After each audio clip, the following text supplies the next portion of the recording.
ngjarje me armë zjarri, konflikte familjare, përleshje fizike.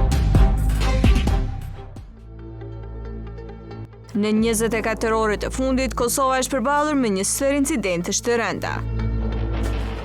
Ngjarje me armë zjarri, konflikte familjare, aksidente në vendin e punës kanë shënuar një ditë të ngarkuar për institucionet e vendit. Nga Prizreni në Mitrovic dhe nga Prishtina në Obiliq, vendi ka regjistruar raste që kanë kërkuar ndërhyrje të menjëhershme dhe hetime të gjera nga policia.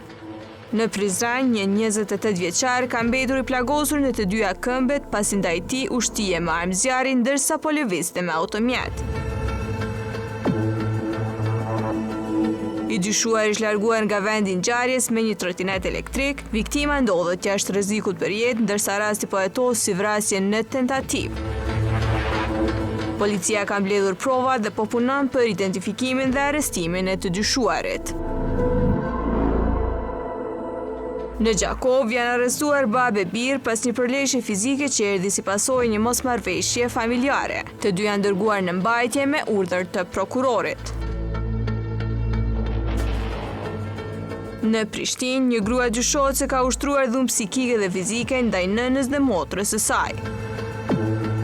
Ajo është larguar nga shtëpia dhe aktualisht është në kërkim nga policia, ndërsa hetimet po vazhdojnë.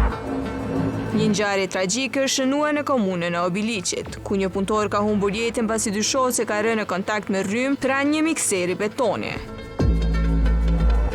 Pavarësisht dërgimit të menjëhershëm në QKUK, mjekët kanë konstatuar vdekjen e tij. Me vendim të prokurorit, trupi është liruar familjarëve.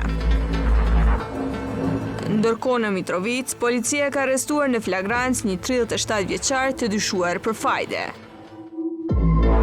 Gjatë kontrollit të banesës dhe objekteve ndihmëse janë gjetur dhe konfiskuar prova që lidhen me veprën penale. I dyshuar është dërguar në qendrën e mbajtjes pas intervistimit në prezencë të avokatit. Këto ishin disa nga ngjarjet më të rëndësishme të raportuar nga policia e Kosovës në 24 orët e fundit.